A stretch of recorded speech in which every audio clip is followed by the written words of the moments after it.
located in Silicon Valley is a think tank. You know, they offer educational programs and a business incubator. They're known as the Singularity University, and it was founded in 2008 at the NASA Research Park in California, and it's supported by NASA and Google.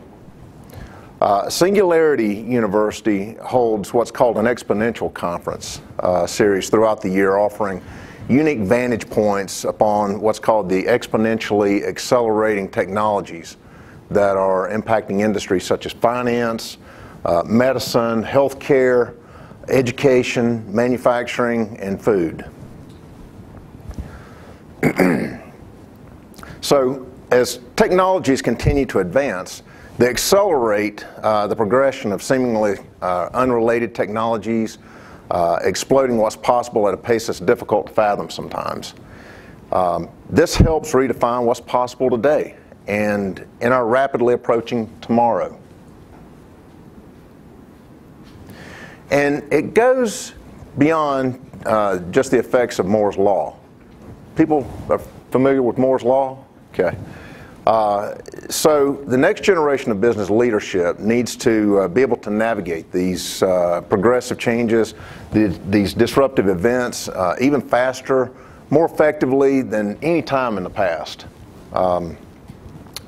One thing to point out, these from the Singularity University, these are all extrapolations of exponential technology trends, and so nothing that I'm about to describe is definitive, and everything is in a state of flux. So information technology, it grows in an exponential manner. You know, although our intuition is linear, all right? We think linearly. When we hunted for animals a millennia ago, we used to think in a linear format of this is where the animal would be, and this is where we need to throw our spear. All right? And our brains became hardwired that way.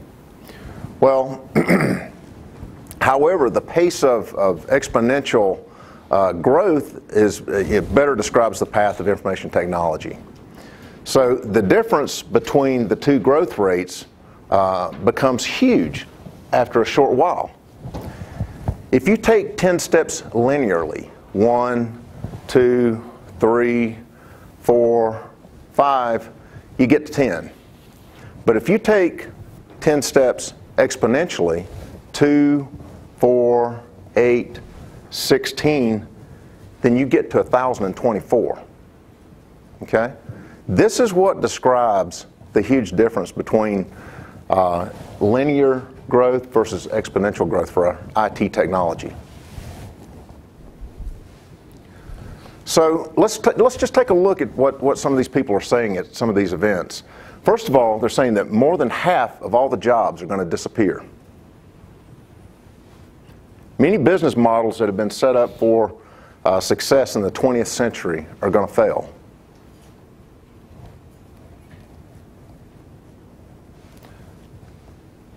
So artificial intelligence is accelerating, and it's going to drive what's known today as the exponential age. IBM's Watson is the perfect example of disruptive computing. For example, young lawyers are having a very difficult time finding a job. Okay? With Watson, you can get legal advice within seconds with 90% accuracy, compared to 70% accuracy by humans. In 2011, Watson shot to fame when it beat the world's best at Jeopardy, and quite handily.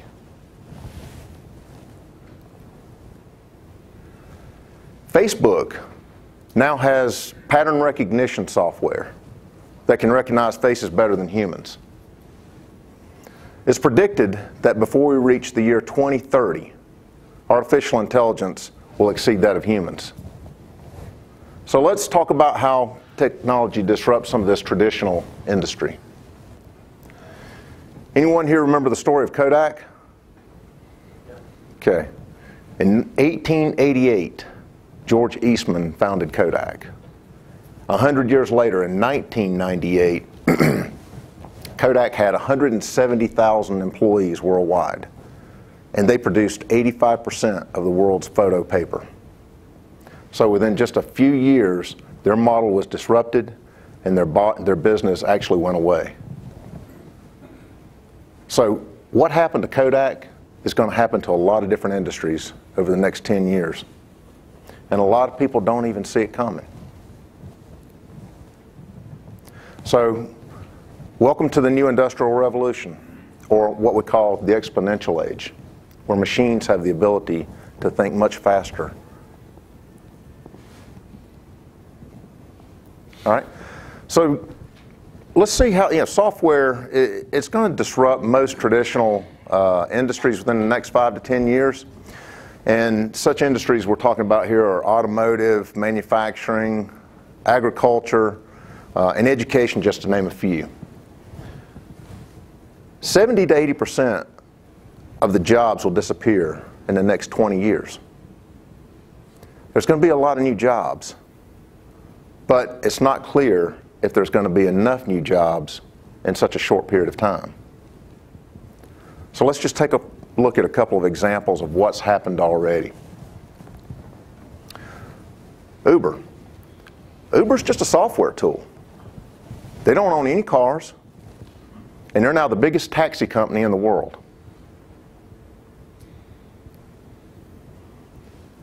Airbnb is the biggest hotel company in the world. They don't own any properties. So this kind of disruption is going to create large growth opportunities as well as some dangerous pitfalls, and we need to be prepared for both. So what about the automotive industry? The concept of driving and owning a car will eventually become obsolete. By next year, 2018, the first self-driving cars will be available to the public. And it's anticipated that by the year 2020, the automotive industry will start to be disrupted.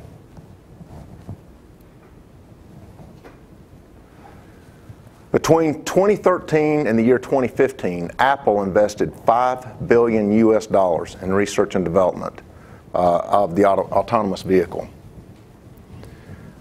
Tesla spent $444 million over that same period. This compares to only $192 million spent by the world's 14 largest car companies combined. So traditional car companies might become bankrupt due to trying to continue their evolutionary approach of building a better car, whereas tech companies such as Tesla, Apple, and Google are trying to reinvent the wheel.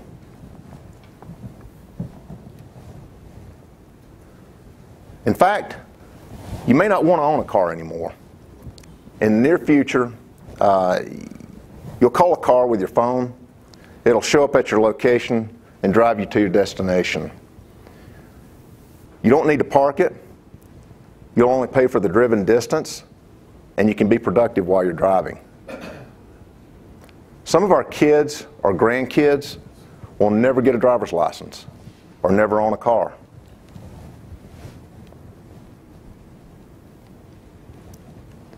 It's going to change the cities as well, because we'll need 90 to 95% less vehicles for that.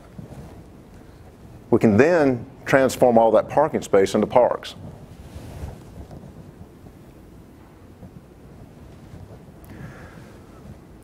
It's reported that 1.2 million people die every year worldwide in car accidents. We now have one accident for every 100,000 kilometers that we drive.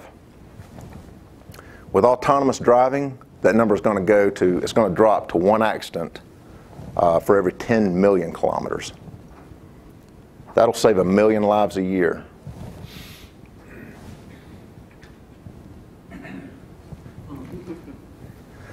What do you think is going to happen to insurance when that happens? They're going to be in massive trouble, because without accidents, the cost of insurance is going to be 100 times cheaper. So the auto insurance business model is simply just going to disappear.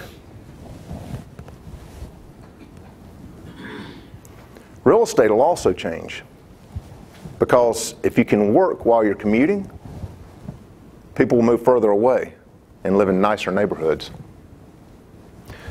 The upper right-hand corner is going to be me and Angel.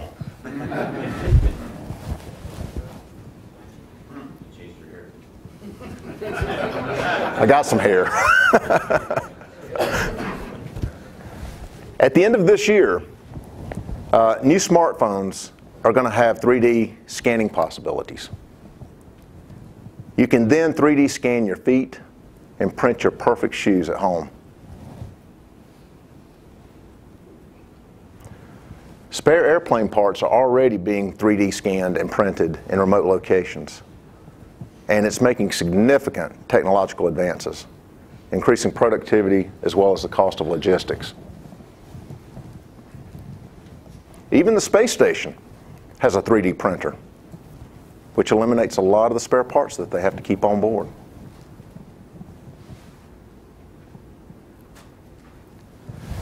In China, they've already 3D printed a 5-story office building.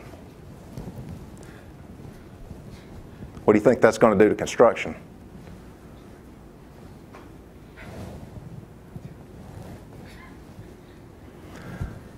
So consumer 3D printing is just starting to go mainstream, and it's anticipated that by the year 2027, 10% of everything that's produced will be 3D printed. That's not that far. And the medical health profession is also going to be greatly affected. How many people remember Star Trek? Okay. Traditional occupations such as doctors, nurses, healthcare providers will also be disrupted. Remember the tricorder on Star Trek? Dr. Spock used to analyze injured patients. This year, the $10 million Qualcomm Tricorder X Prize is going to be announced. It's supposed to be announced first quarter. I haven't heard of it being announced yet. But there's going to be companies that are going to build this medical device called the Tricorder X, named after Star Trek, that works with your cell phone, and it's a non-invasive technology that will take your retina scan, your blood sample, and your breath into it. It then can analyze 54 biomarkers to identify nearly any disease. And with development, it's going to get cheaper and cheaper. And within a few years on the planet, it's going to give people access to world-class medical diagnosis at nearly no cost or for free.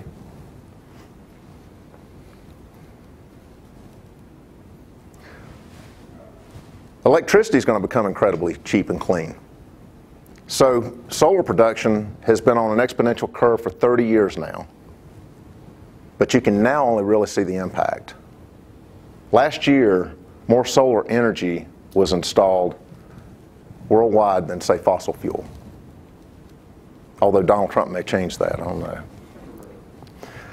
know. So the result of that is the price of solar electricity is going to drop so much that possibly coal companies could be out of business, they're predicting, by the year 2025.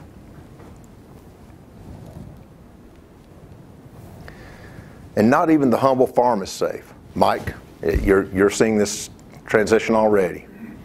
In the near future, automation is expected to impact manual labor. Think of a $100 agricultural robot where in third world countries it allows farmers to become managers of their fields instead of workers in it.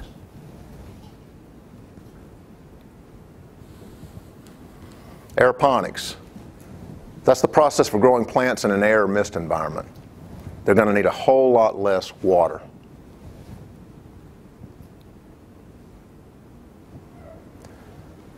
The first Petri dish produced veal is now available. And it'll be cheaper than cow-produced veal in 2018.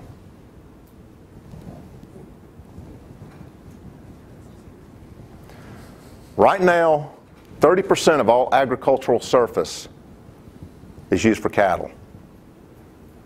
I'm not saying that this concept's going to completely go away or disappear, but imagine what we could do if we don't need that space anymore.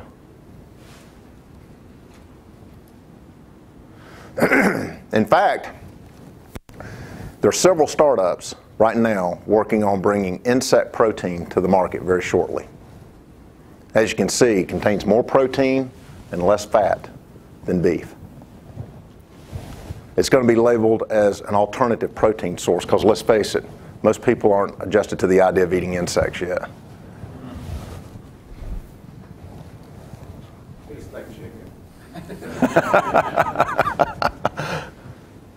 So, with cheap electricity comes abundant water. Desalination now only needs 2 kilowatts of energy per cubic meter of water. We don't have scarce water in most places. What we have is scarce drinking water. So imagine what will be possible if anyone has as much access to as much clean water as they want for nearly no cost.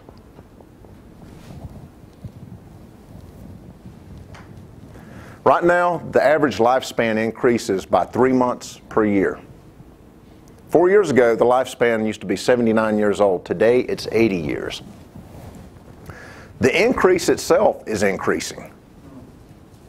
And by the year 2036, they're saying that there will be more than 1 year of increase in lifespan per year. So, with that, we all might be able to live a long, long, long, healthy life, possibly more than 100 years.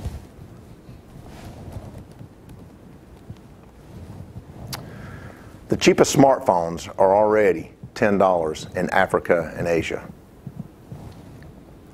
So by 2020, 70% of all humans will own a smartphone.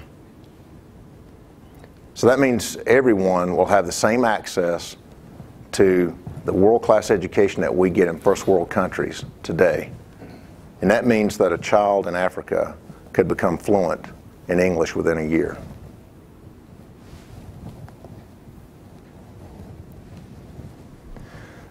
Bitcoin became the mainstream last year. It might possibly become the default reserve currency in the near future. In the year 2015, Western Union averaged $282 million in wire transfers per day. Bitcoin averaged $171 million per day. In June of 2016, the market cap of Bitcoins eclipsed the market cap of Western Union's stock cap. So, should the inscription say, "In encryption we trust"?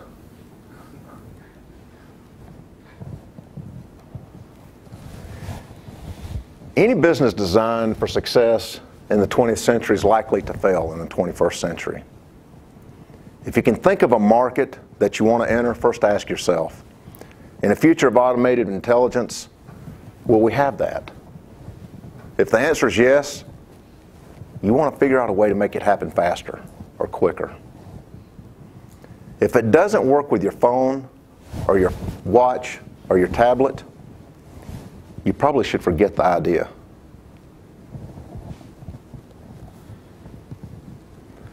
It's a fast-moving world and it's getting faster. There's going to be both opportunities and pitfalls along the way. And the next generation of business leaders, they're going to need to be able to navigate these pitfalls, these opportunities, and these disruptive events faster and more effectively than at any time in the past. So, based upon this line of thinking, we might want to consider challenging ourselves and question how our businesses are structured. How we operate today is going to be vastly different than tomorrow. Guys, it's already possible to set up a business today without any back office, little to no back office support, no admin, no finance function, no HR. Well, all of these are either automated and provided by a third party, or you can outsource this, and that allows you to focus your energies externally and drive strategy.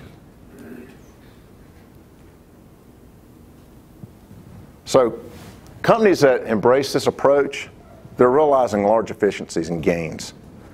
And these gains are increasing with the advancements in technology.